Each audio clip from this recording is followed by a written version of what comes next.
Hello friends, સ્વાગત છે તમારું મારા કિચનમાં. મારી રેસીપી પસંદ આવે તો લાઈક કરો, શેર કરો અને સબસ્ક્રાઈબ કરવાનું ના ભૂલતા. આજે બનાવીશું શ્રીખંડ.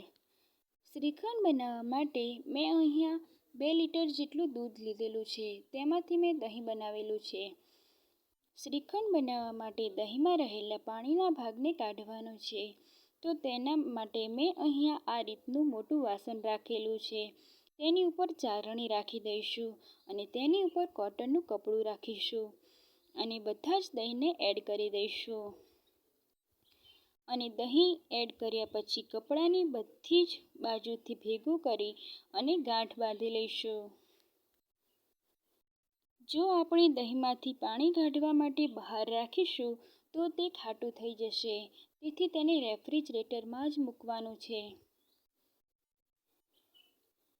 હવે આપણે કપડાની બધી જ બાજુથી ભેગું કરી અને ગાંઠ બાંધી લઈશું. હવે દહીંને 5 થી 6 કલાક માટે રેફ્રિજરેટરમાં મૂકી દઈશું. લગભગ 6 કલાક જેવું થઈ ગયું છે. હવે આપણે રેફ્રિજરેટરમાંથી આપણો મસ્કો કાઢી લઈશું. તેને મિક્સિંગ બાઉલમાં રાખી દઈશું.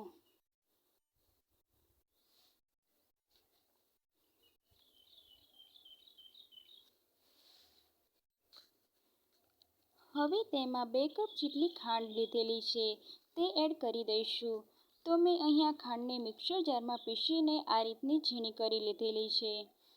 પીસેલી ખાંડને શ્રીખંડમાં એડ કરવાથી એકદમ સારી રીતે દહીંમાં ભળી જાય છે. અને બધી જ વસ્તુને મિક્સ કરી લઈશું. ત્યારબાદ આપણે મસ્કાને ચાળણીની મદદથી ઘસી લઈશું. આ રીતે મસ્કાને હાથની મદદથી આપણે ઘસી લઈશું.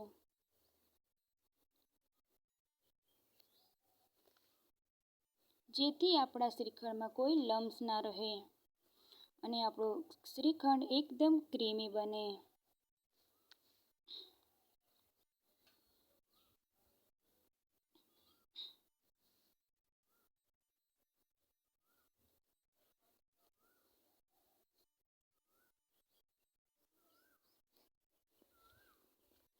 તો હવે શ્રીખંડમાં 1 ટીસ્પૂન જેટલી એલાયચી પાવડર લીધેલી છે તેને એડ કરી દઈશું. તો હવે શ્રીખંડમાં દૂધમાં પલાળેલા ફૂડ કલરને એડ કરી દઈશું.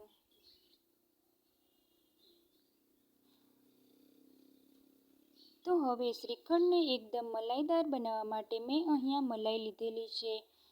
તમે મલાઈની જગ્યાએ ક્રીમનો પણ ઉપયોગ કરી શકો છો. અને બધી જ વસ્તુને મિક્સ કરી લઈશું.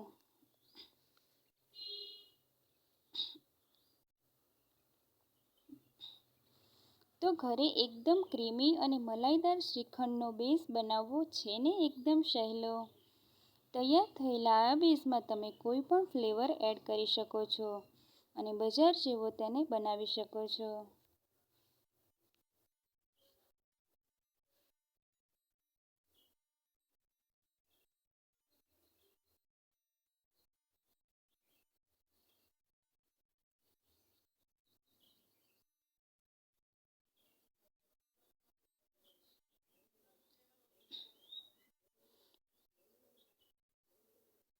તો બન્યું છે ને એકદમ ક્રીમી.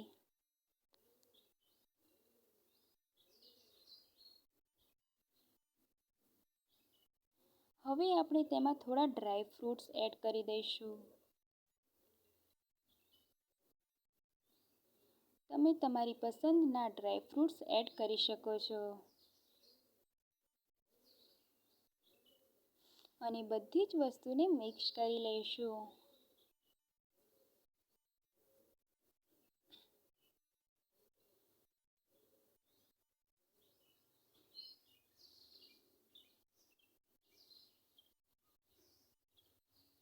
તમે ફૂડ કલરની જગ્યાએ કેસરનો ઉપયોગ પણ કરી શકો છો.